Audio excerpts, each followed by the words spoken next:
from Folklore Florist, and I'm going to show you how to make your own indoor meadow. Let's take a look at what we'll need. Firstly, pick a spot in your house that's looking a bit sad and could do with sprucing up. This is where my TV usually lives. It's not very lovely. Next, you'll need some old jars.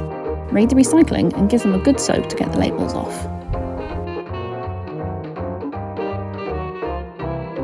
Now grab some snippers. I'm using florist secateurs, but good sharp kitchen scissors are just fine.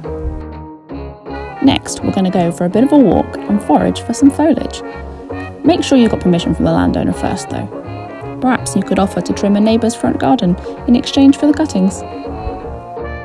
Once you've foraged for as much as you'd like, we're going to cut the stems at a 45-degree angle and pop them in some water.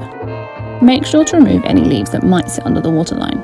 And we're going to do this for all of the flowers we have too. And now for the best bit, the flowers. You can forage them if you have permission, but supermarket flowers are just as good if you're in a more built-up area. These roses I have are just the same as the ones you can grow in your garden, but I did buy them especially from a grower. Alright, let's get started. I like to start with a few tall bits to outline the shape. These grasses and longer bits of foliage will do nicely. And next we're going to add some shorter, denser pieces to add some fullness. I also used some darker leaves for some added depth. And that's the foliage done. You can always reshuffle it a bit if it's not quite right. Then we can start adding our flowers. Try and group a few of each flower together. It's how they grow in nature, and it'll stop your arrangement looking too formal. And don't stick to one length. You want some sticking out and some set further in. I like to add a bit of texture and movement with some grasses and other small flowers. Alright, finishing touches. Just check nothing's too cramped or hidden behind something else. Ta-da!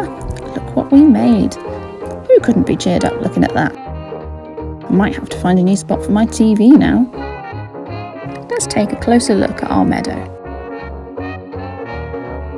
Can you see how we group the cream roses and the magenta roses in small clusters? It helps them look more organic and a bit less stiff. And look, some tall pieces, some shorter, and some nestled way down, so you always have something to look at every level. I really love the way the grasses dance over the top, don't you? I hope you enjoyed this speedy tutorial on how to make your own indoor meadow. I'd love to see your creations. Tag me at folklore.florist on Instagram, then I can see what you get up to. But if you'd rather leave it to the experts, check out Bicycle Blooms on Magdalen Street for a serious floral fix. Alright, that's it. Happy flowering, everyone!